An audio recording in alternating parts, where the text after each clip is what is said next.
Okay, so for the experiments that we've got underway, we have the tagged fish which are sitting in the tanks.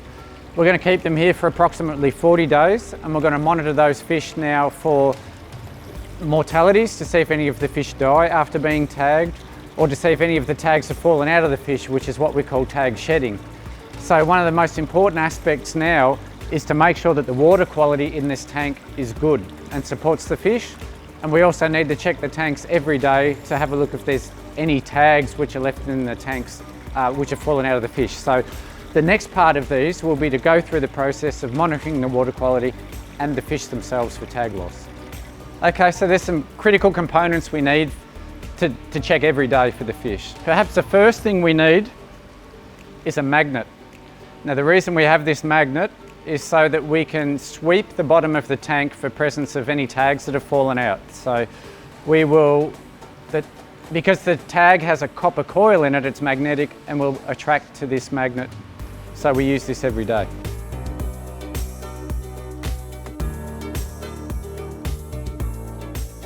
Okay, so a key thing we have to do every single day is to monitor the tanks for their water quality. There's three main parameters that we're very interested in.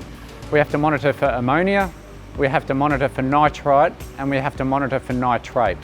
So here we're using the API test kits. Each of the API test kits come with a sample jar. It's very simple. All we need to do is take a sample from the tank, fill the water up to the graduated line that's mentioned there. Then we put the reagents in to watch for the water colour changes, and then that tells us what the levels are.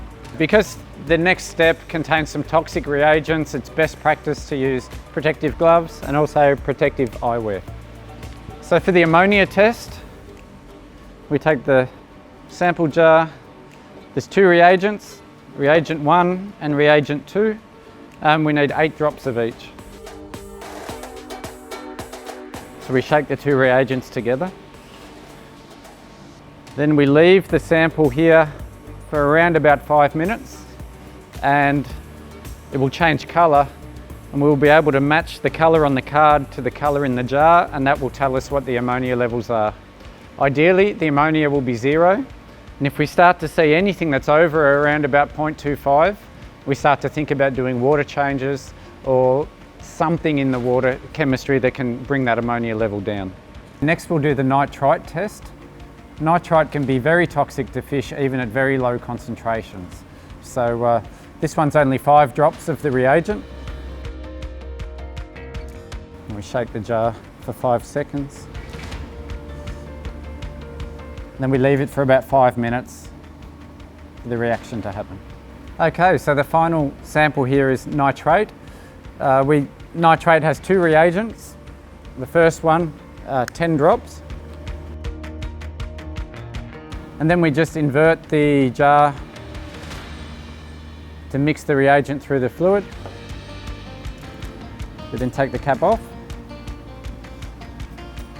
Now for bottle 2, we have to shake the bottle for 30 seconds, 10 drops.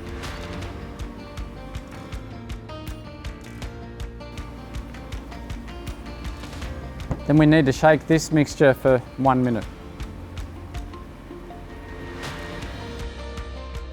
Okay, so the next step is to take the standard water quality measurements. So we're talking temperature, pH, dissolved oxygen, conductivity and salinity.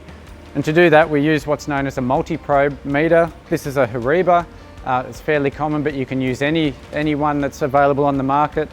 What's important prior to taking the samples is to expose the sensors, and you need to remove the safety caps from these two here. You then replace the cover, and then the unit's ready to take the samples from the tank. So it's very important that we keep continually moving the probe so that we get an accurate dissolved oxygen measurement. It's also important that we make constant measurements of the data, so we make a recording of this every day, and that we graph this every day so that we can monitor any subtle changes in the water quality. Particularly things like pH and dissolved oxygen can crash very rapidly, and so it's important to measure at least once per day, but preferably 2 or 3 times. pH 7.5, conductivity 0.082, turbidity 7.6, DO milligrams per litre 9.82, and DO percentage 94.7. So if the water quality parameters are high, you'll need to do a water change. If not, it's always good practice to do a water change at least twice per week. And that's 25% of the water in the tank where the fish are held.